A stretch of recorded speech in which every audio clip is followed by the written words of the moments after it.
During the past 17 years, Irishman Jim Kavanagh has led almost 40 convoys of aid from Ireland to the institutions and orphanages of Belarus.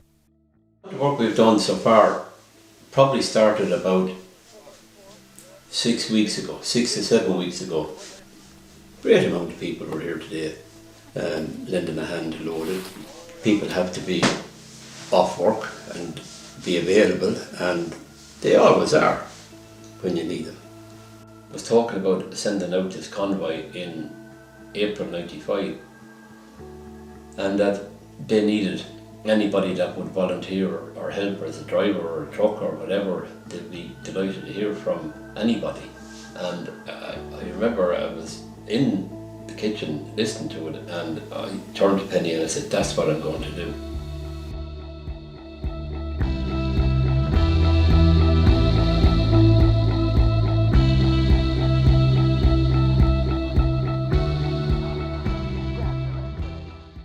This is a message saying to the children that they are not forgotten, that they are not abandoned. These are the children who are the most fragile, the most vulnerable. They come from different places, different backgrounds, some from a mental asylum, some from orphanages, some from very deprived and very poor conditions, living in abject poverty. And this is the people of Ireland sending a warm, clear message to them of solidarity. And most of all, I think probably the most enabling gift of all to me is the gift of hope. You don't get into the frustration of it. What you do is you have them for a period of time here. They're only here for 4 weeks. You do the very best you can during that 4 weeks. You make sure they're well fed, they're well looked after, and they always went back a lot healthier than they'd come in. Jim does obviously drives the trucks back and forth with humanitarian aid. He's been ever present since as long as I've been here. It's just like an engine constantly on the go, all the time. Basically, never stops. He has to be told to stop.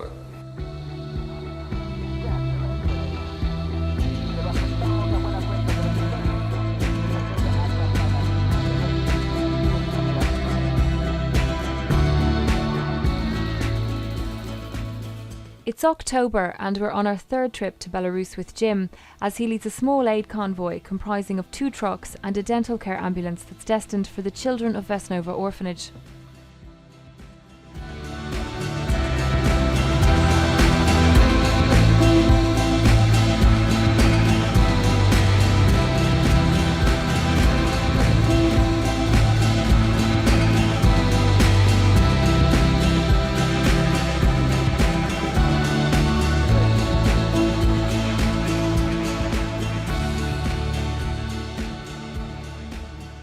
The trip from Ireland takes us a week to complete as we drive over 3,000 kilometres across Europe and see 8 countries.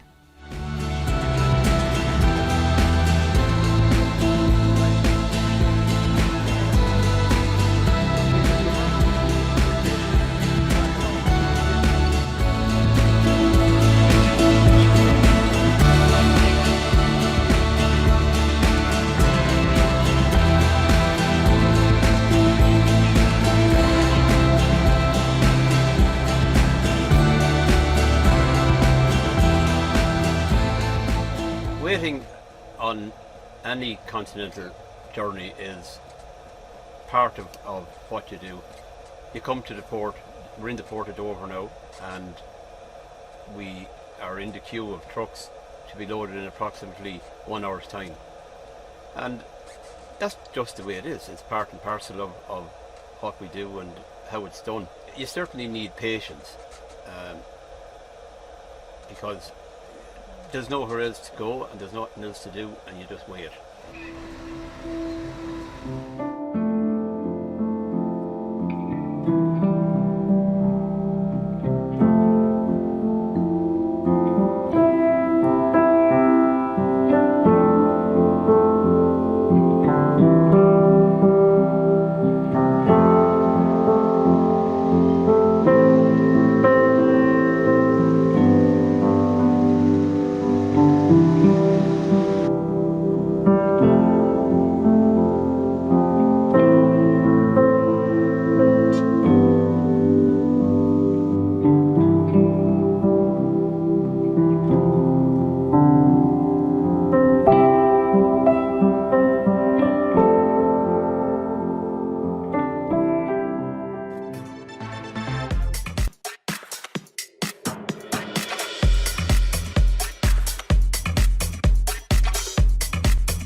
Even after 17 years, the thought of the Belarusian border crossing can still cause Jim to worry.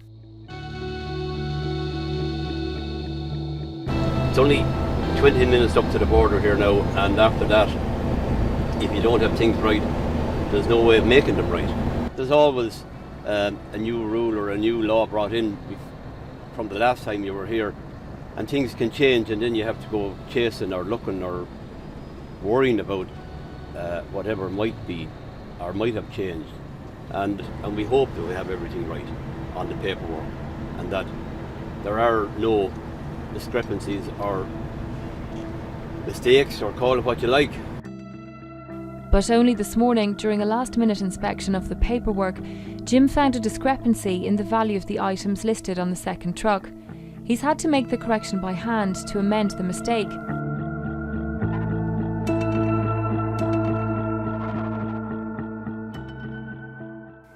He knows any alteration is looked on with suspicion by police, but undervaluing the aid can lead to stiff fines and even a prison sentence, so in order for the aid to get through, it's a risk he decides to take.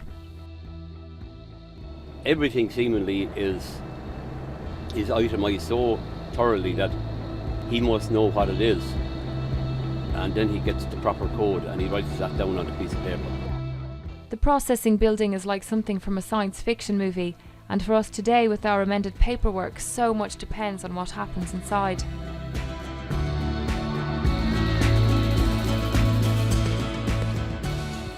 Thousands of trucks cross this border every day. In an attempt to crack down on people trafficking and goods smuggling, security is tighter here than it has ever been.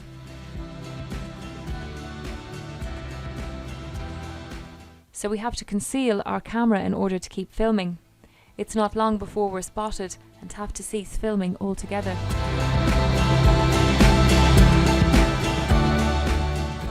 After a grueling 18 hours of processing, we are finally cleared and all 3 vehicles are permitted to enter Belarus.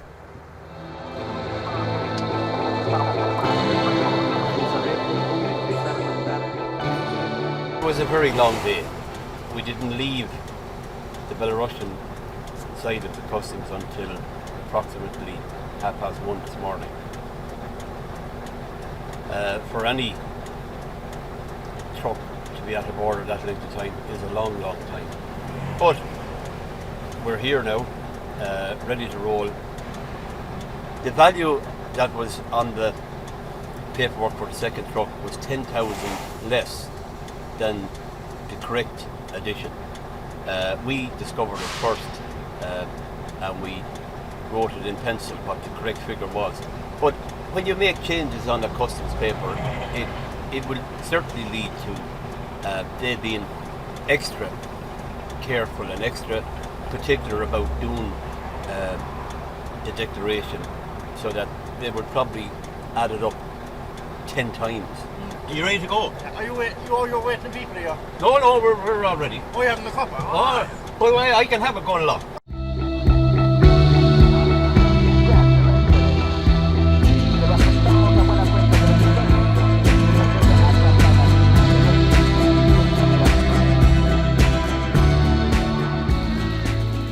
Belarus is a beautiful country with vast agricultural land which stretches as far as the eye can see. But its seemingly untouched aesthetic beauty hides the grim reality of what lies beneath the soil. Even now, 25 years after Chernobyl, the land is still contaminated.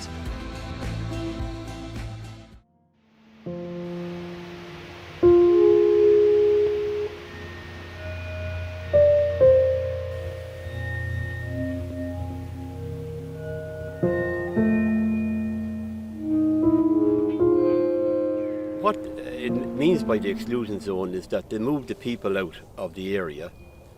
Nobody was allowed to live there. No crops or anything like that was grown.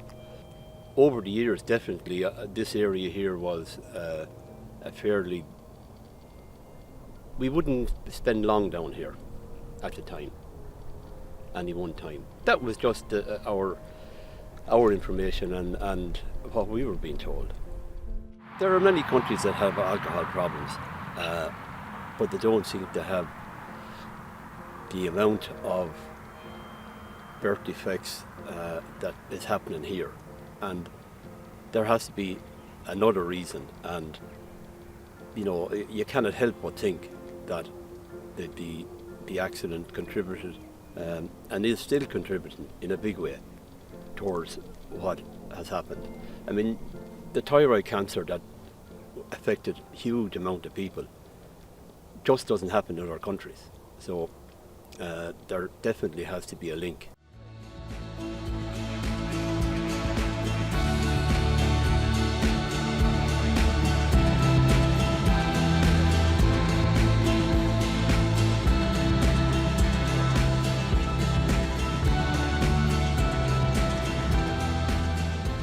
Our first port of call once across the border is Vesnova Orphanage.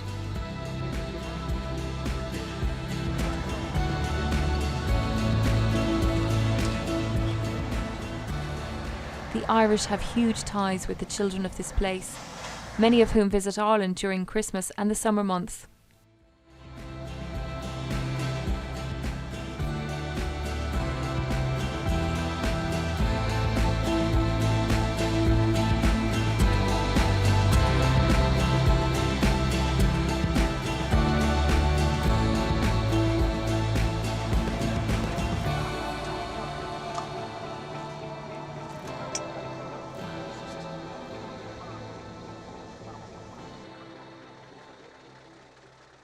As soon as word spreads that Jim Kavanagh is in Vesnova, there's excitement in the air, and some of the older children who have grown up here make their way to the truck to see him.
Under the eagle eye of the state's customs officer, we unload the aid that's destined for the orphanage.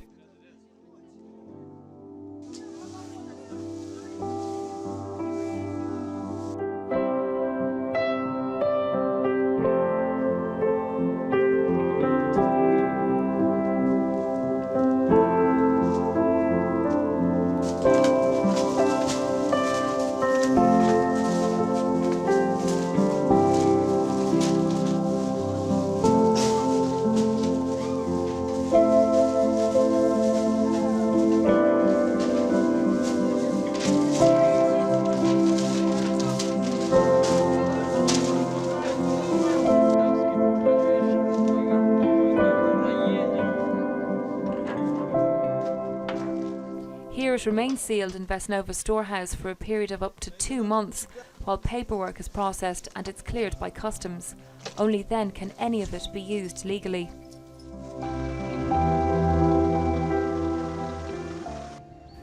Already hard at work inside Vesnova are the Tralee dental team, whom we accompanied from Ireland. There are mixed emotions in the corridor as the children wait to be seen by the phenomenon that is the dentist.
group of young men, lovingly known as the Sashas, whom have all grown up at Vesnova, have touched the hearts of the Irish volunteers so much that huge efforts were made to build houses for them here on site at Vesnova.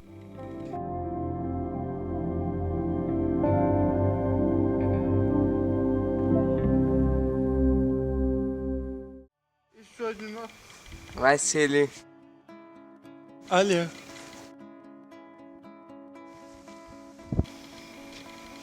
Слава. Ваня. Саша. Саша. Саша. Саша.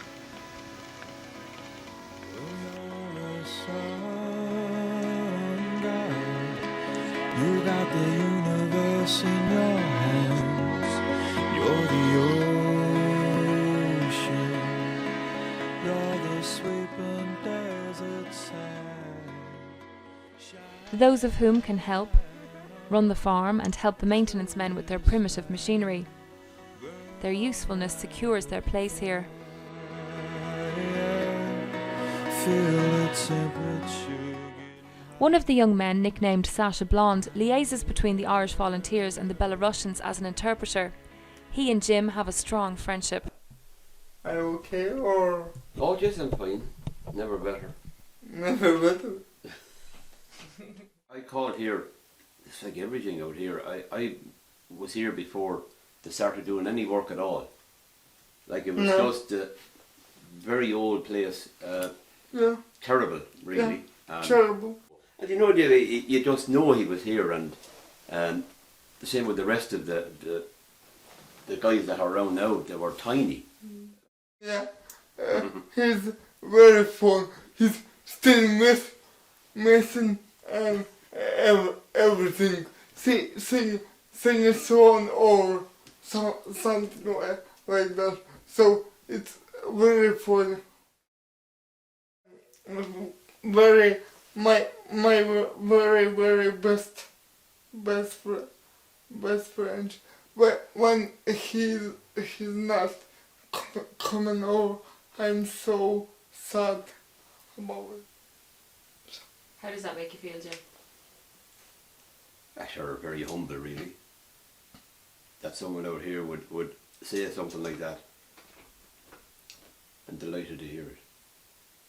Gee, you nearly make me cry. So you do. Have to go now. Typical Irish man. Before I do. Well, now, you don't hear that too often. See, you don't. I'll be back.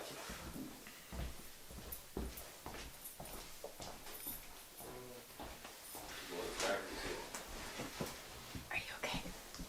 Yeah. You sure? Yeah. In a minute, he's Okay, so you're happy to go now? yeah. I go now. Now I go to the work.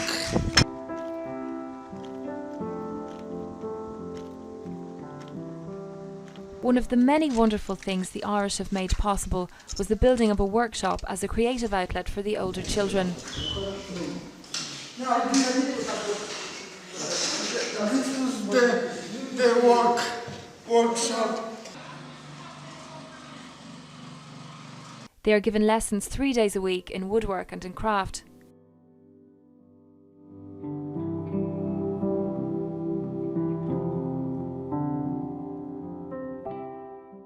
Irrespective of disability, everyone does something and has a particular talent.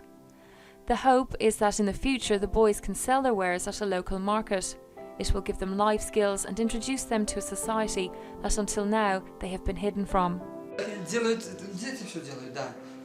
Children, all the children do these things. Okay. These toys. Вперед раскрасивают, Саша Голдаев, вот который на коляске, он раскрасивает. Disabled children Берут в зубы берут paint кисточку. those toys. Okay. Да, да.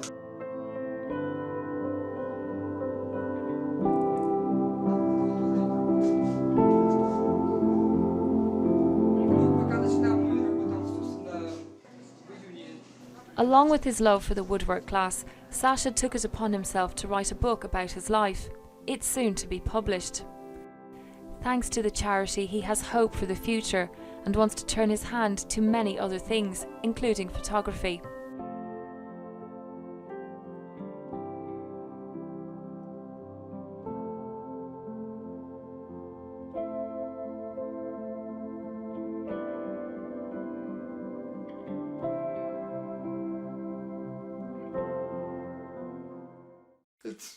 I said when I was 18, she's coming over, and I said, "Would you please doing something to me? I don't like go to another place." Ever present in the back of the boys' minds is the other place, called Saltanovka. In Belarus, when children in orphanages reach 18, if they have a disability of any kind or are simply seen as difficult, there is nowhere for them to go, so they are sent to an adult mental asylum.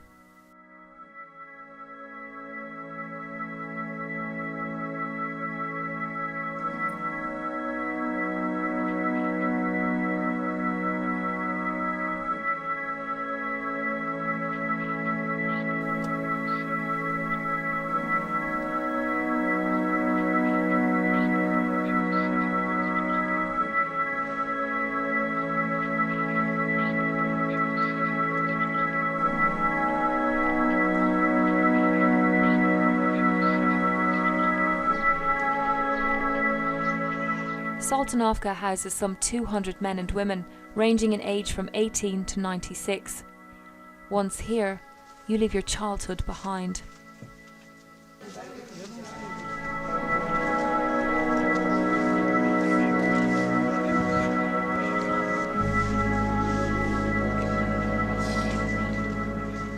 Every day, whatever the weather, the residents are sent out into the yard for 2 hours. Some pace aimlessly, many sit and rock or cry. Nothing to do and hopeless.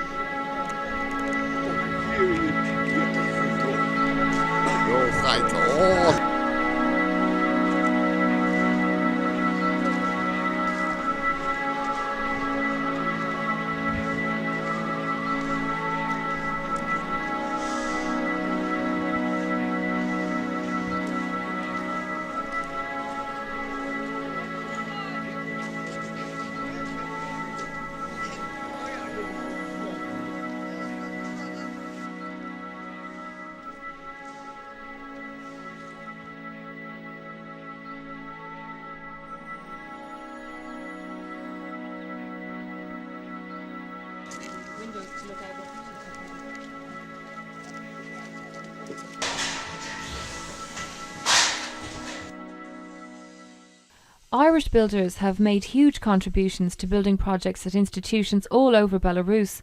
This work has changed thousands of lives.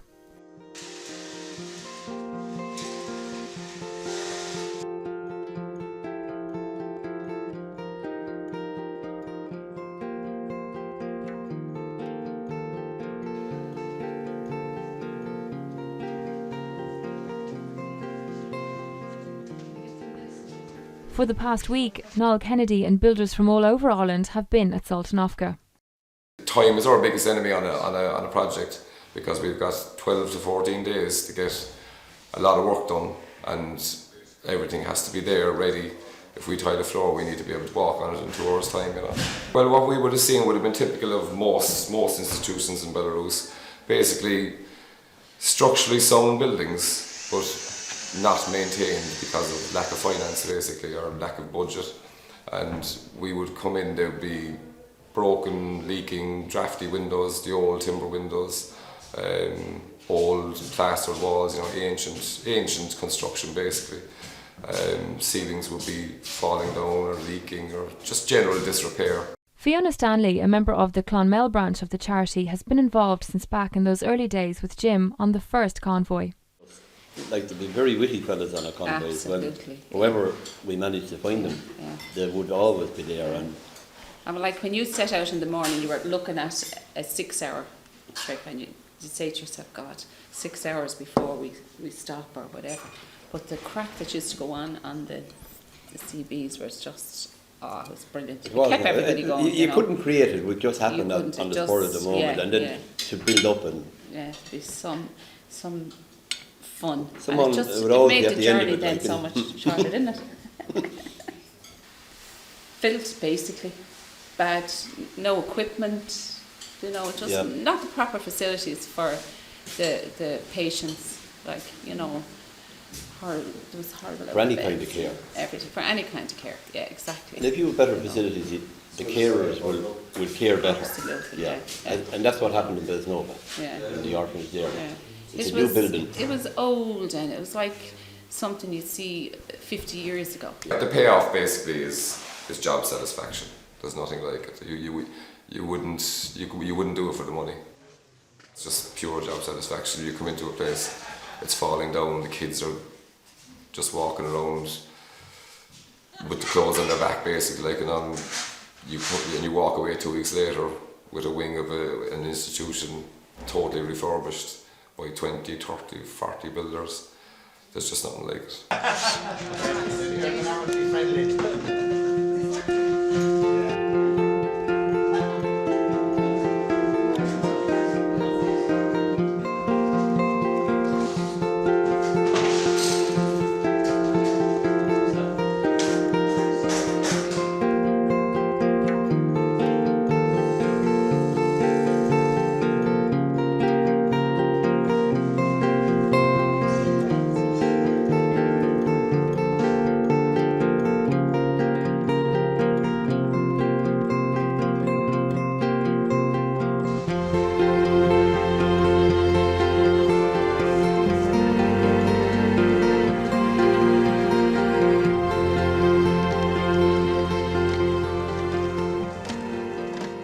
Once we get to know the people and we build up a relationship, especially with the director of the institution that we're working in, it gets a lot easier as time goes on.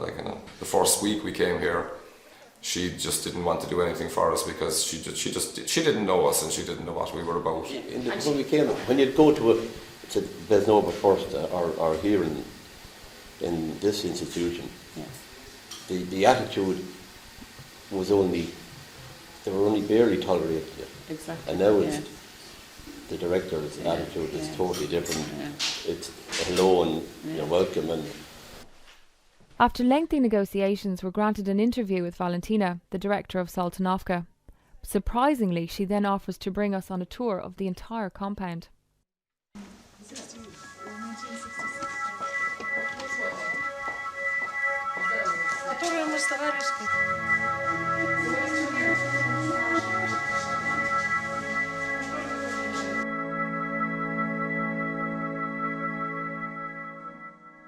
The facilities here are dire. Much work still needs to be done.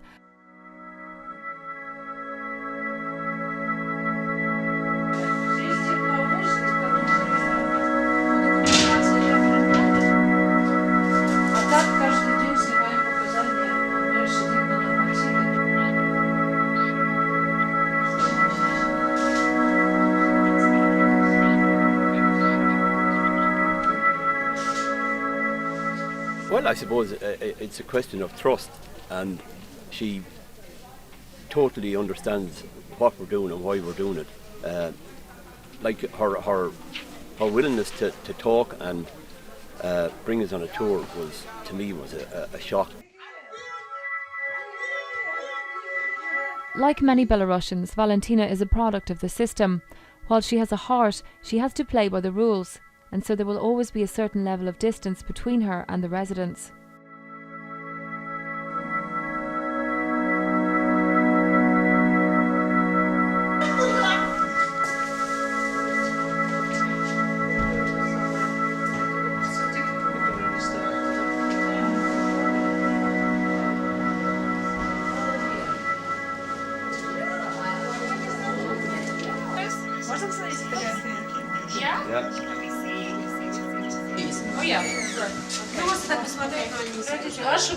As with Ireland during the 1950s, the most harrowing aspect of Saltanovka is that many of the residents are simply forgotten and have nothing to live for.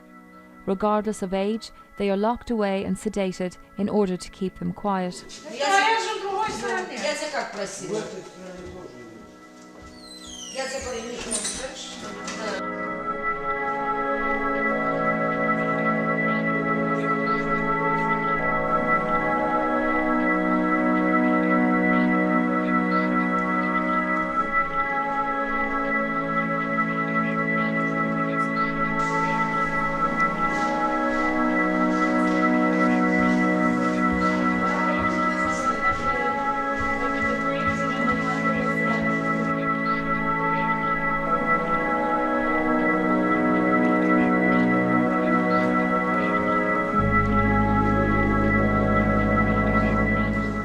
The obvious presence of the morgue and the graveyard are a constant reminder that death is the only way out.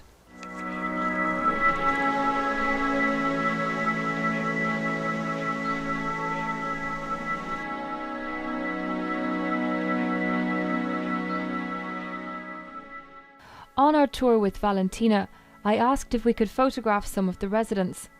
While she agreed, she warned me that they would be either unresponsive or physically aggressive.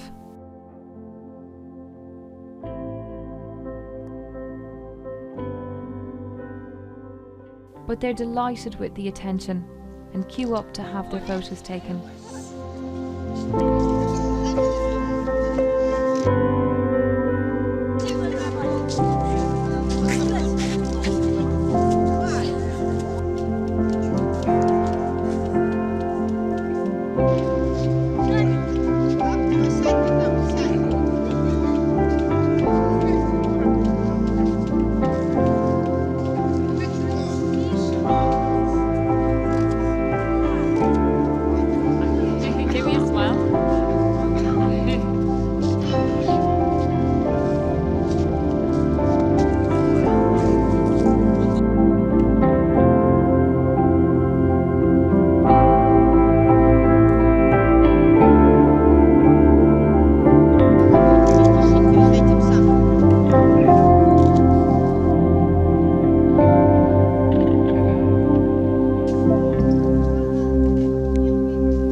So open your borders and let me in.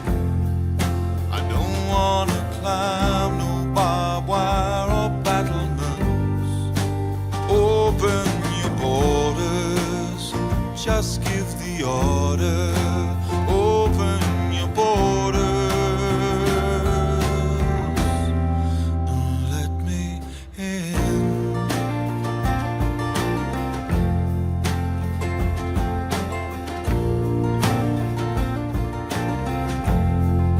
Summer days grow longer, but life gets shorter.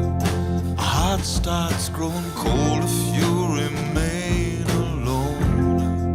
You gotta take a chance, you gotta get up and dance.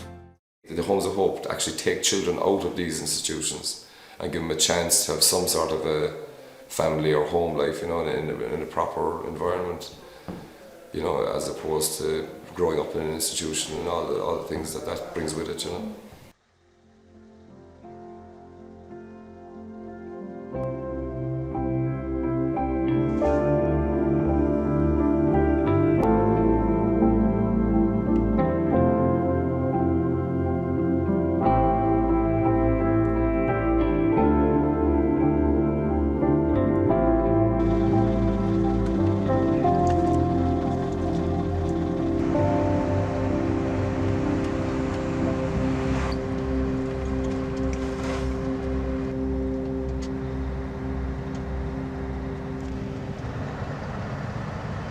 Any Home of Hope provides a house, 8 to 10 children taken out of care. Every one of the families that are in these Homes of Hope are extremely kind to the children. Any orphanage you go to, the children, no matter how well they're cared for, and they are being cared for better and better in the orphanages, Nevertheless, it is an institution. And there's no one-to-one bonding or you know, a hug or whatever from the people there. It's their job and they're doing it to the best of their ability. But when they're brought into a house of maybe 8 or 7 or 8 people, it just becomes a natural family. У деток вот в этих есть немножко государство выделяет, как говорится, какие-то льготы, и желательно бы самый такой вот наболевший вопрос — это жилищный вопрос. И я говорю, детки, дело же не в том, кто вас родил, это даже Рома это подтверждает, говорит, не та мать, что родила, а та, что воспитала. Поэтому, говорю, дети, будем жить все вместе, будем, как говорится, не имеет значения, Игонин ты или Максимчик ты, ведь мы одна большая семья. The Homes of Hope programme is one of the most successful aspects of the charity's work, taking up to 10 children at a time out of an orphanage and placing them with a mother and father in a loving home. Woke up this morning and I feel okay. Looked out the window, was a sunny day. Snow's been falling all night long, so I'm going outside and when I'm done this song, so I'm going to put my socks on. Hey, hey. Woke up this morning and I feel okay. Looked out the window, was a sunny day. Snow's been falling all night long, so I'm going out sliding when I'm done this song. So I'm gonna put my socks on, gonna put my shirt on. Hey, hey. Woke up this morning and I feel okay. Looked out the window, was a sunny day. Snow's been falling all night long, so I'm going out sliding when I'm done this song.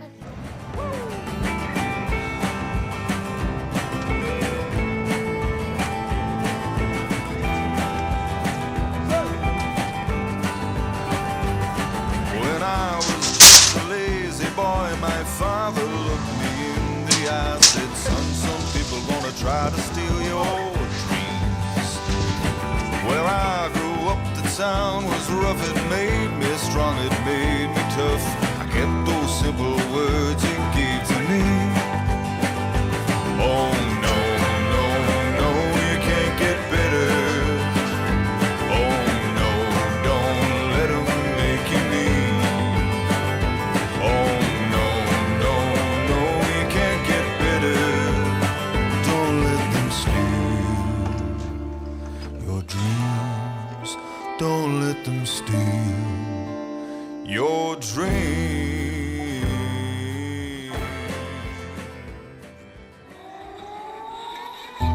Today is the opening of the Home of Hope that Fiona Stanley's group in Clonmel have funded.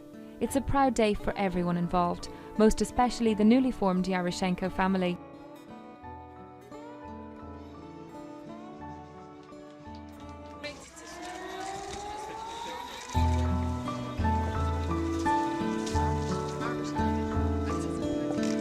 Успеха, дружбы, достатка и любви. Слово для поздравления предоставляется директору благотворительной организации Chernobyl Children International Project has provided the bricks and the mortar to build this home, but the Yaroshenkos have provided the love, and that is the most important thing.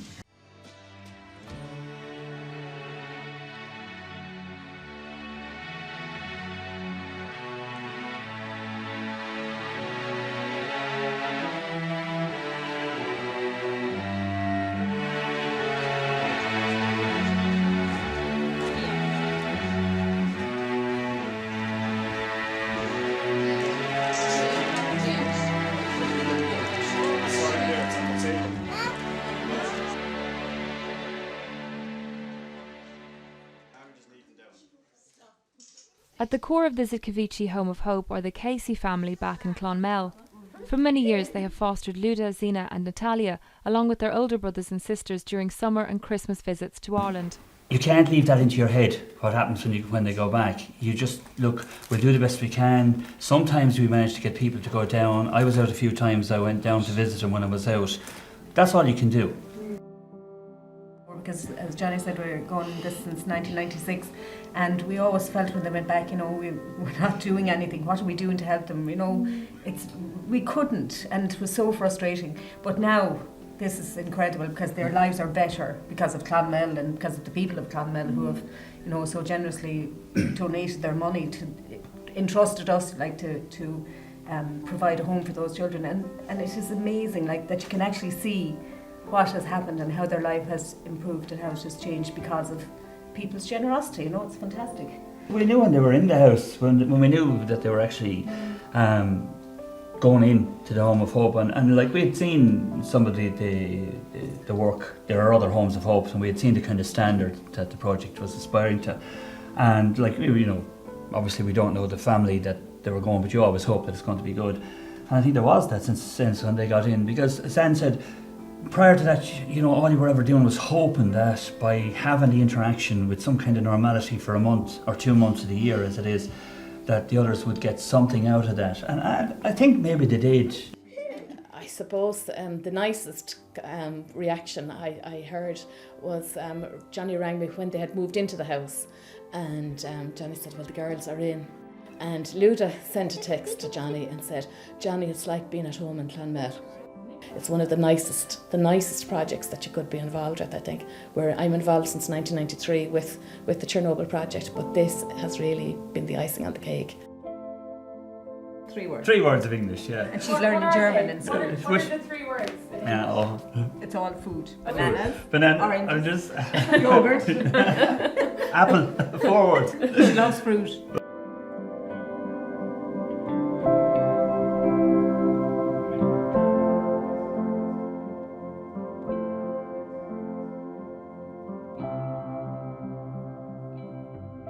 I suppose it is difficult to relay exactly the state of a place, and no matter how well or how much you describe it, we're at it long enough to know that people will give you stuff. It's a question of convincing them that there is a need, and there still is a need. Much Chernobyl is featured or out there in the media. Nevertheless, it's still very difficult to make people understand how bad the situation is, and there is still a need out here. The ideal future for a place like Saltanovka would be to close it down. We did at home was getting back into the community, but it's, I mean, look, if you look around the place, there's a lot of people here that, with the right support in the community, wouldn't have to be here at all, you know. And that's what I'd like to see, but I don't think it will ever happen, you know. Ever? I don't think so, no.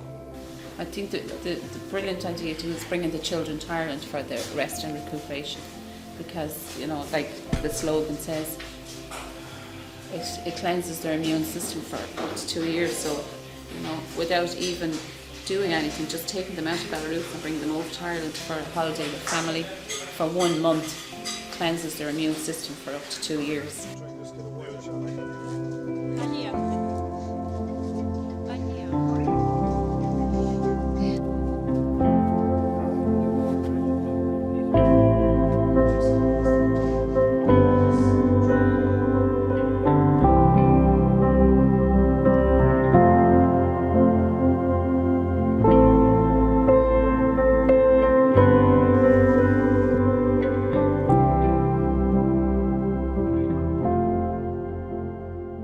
There are almost 6,000 volunteers working with Chernobyl Children International in Ireland alone.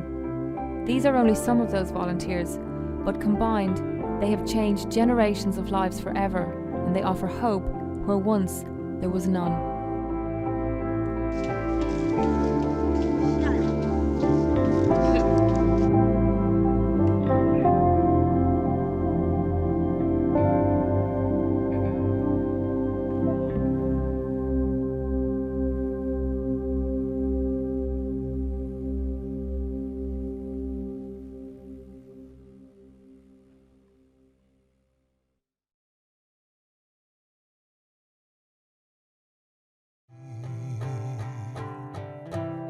So open your borders and let me in. I don't wanna climb no barbed wire or battlements.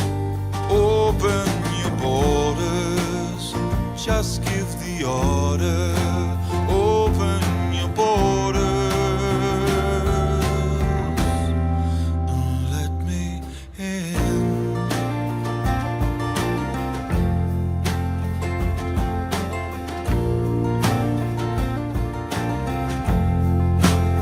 Summer days grow longer, but life gets shorter. A heart starts growing cold if you remain alone. You gotta take a chance, you gotta get up and dance. You know the song. So open your borders and let me in.